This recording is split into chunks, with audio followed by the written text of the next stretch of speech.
the day we test this ginormous Ultra Greatsword. As you can see, we've got pumpkins. Late October when I'm filming this, so pumpkins are cheap right now.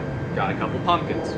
We've got our normal selection of targets, which is bottles, jugs, things of that nature. Over here we have a chopping block for when we strike straight down, because I do not want to obliterate my sawhorse, neither do I want to completely obliterate my archery target, at least what's left of it. So we've got some 4x4 here on some cinder blocks as a chopping block. And then over here we've got a piece of scrap plyboard that I've had sitting around since the spring.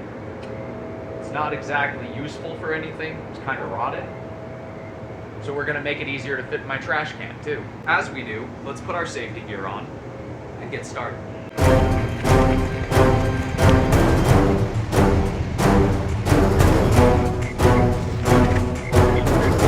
Before I do anything you're about to see, understand I am a professional dumbass and you are not a professional dumbass.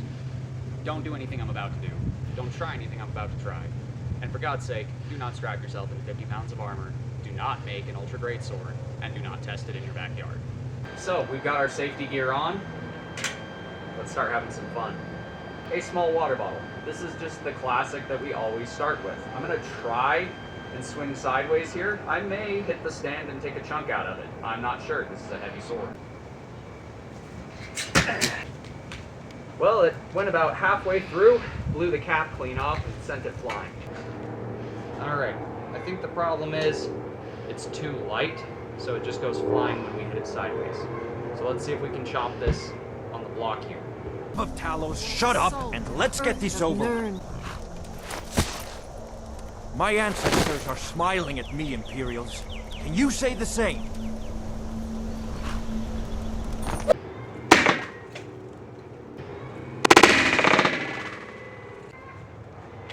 Most definitely chopped it on the block and left a hell of a scuff. Not even a scuff, but a big depression in the wood. Got something maybe twice as heavy, but it's also about twice as thick plastic. And this thing, I just don't think I'm swinging fast enough to actually be able to slash into these. So let's see if I can get this one cut.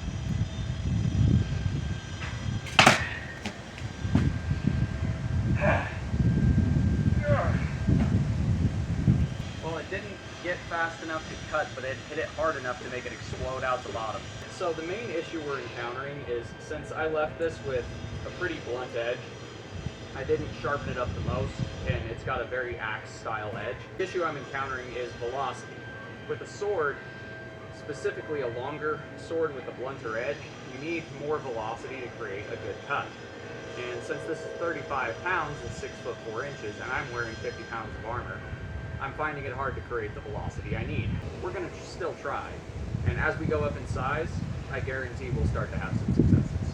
So let's try something a bit bigger, see if we can get through it.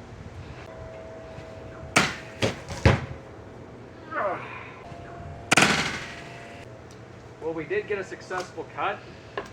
It's only about a quarter of the way through, but it absolutely obliterated the bottom of this bottle.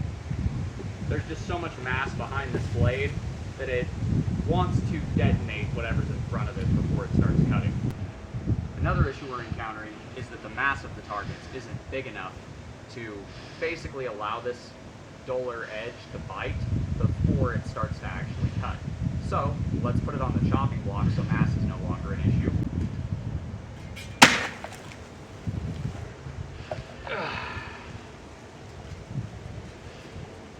Well, we cut it halfway through. Yeah, we cut halfway through, but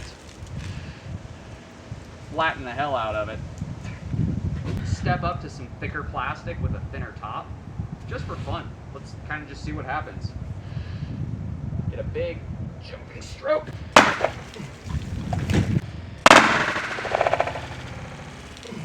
Well, I'd say that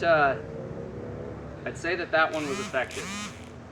We almost split it in half. My angle of my cut was high. I didn't land flat enough, so I barely nipped this down here, but it crushed it.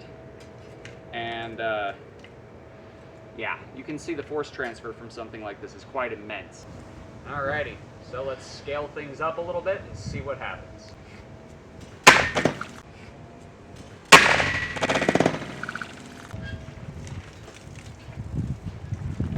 Well, we blew the bottom out and almost cut through it. Oh, getting my workout. Okay. First pumpkin. This is probably going to be the most fun. The other three, we're going to get slow-mo footage because we don't want to waste any of the film possibilities. So let's go ahead and do a sideways cut on this guy and see what happens, shall we?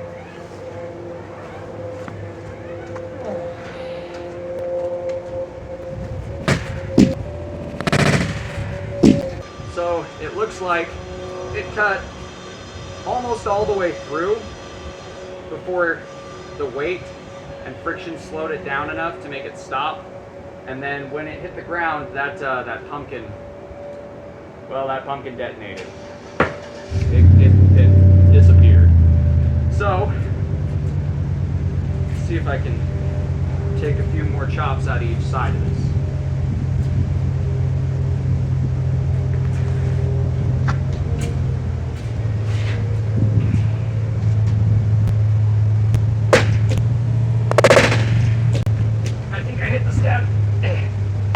We hit the stem, but we still made it about 3/4 of the way through him.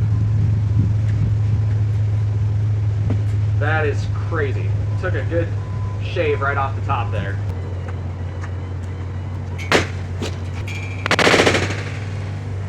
So we slashed about that much off the top of that guy. And we took a nice perfect pumpkin ring off of that other one. Now we're going to do something both dangerous and stupid. We're going to chop into this big old piece of plyboard with this 35-pound greatsword to see what happens. Oh, oh man. Wow. Let's do that again.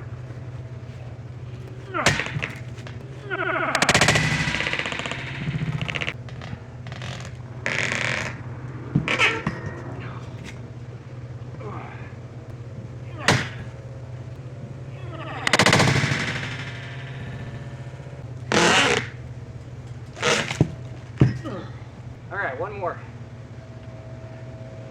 This sucker's heavy.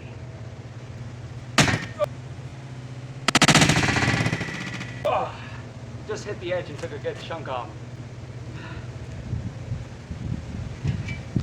Still straight as an arrow, baby. Well, I think that it definitely does put in some kinetic energy. Wow. Alrighty. So now that we've got this monstrous thing, under the understanding that it most definitely works just fine. And obviously with the strength testing, we're not having issues with bending, nothing's breaking, everything looks solid.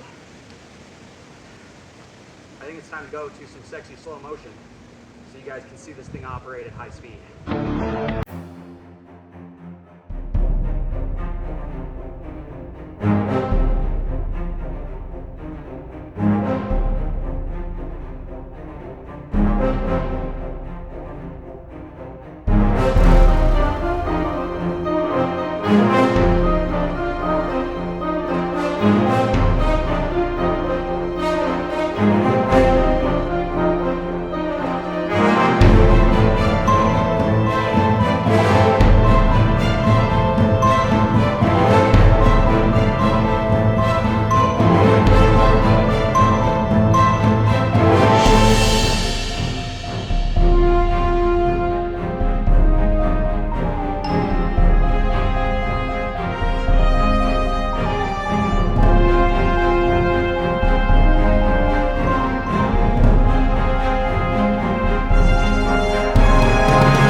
guys enjoyed the slow-mo. Hope you guys enjoyed this video. We're going to make one final cut, and then we're going to end it there. But that does it for the video. I hope you guys like what you've seen. If you do, do me a favor, do that thing right there. Until next time, God bless, stay sharp out there. If you're looking for a custom sharp object, like a knife, sword, polearm, or whatever, check out the Etsy store. Link will be at the end of the video. Me and this great sword will see you guys in the next one. Oh, I messed that up big time. Ha ha!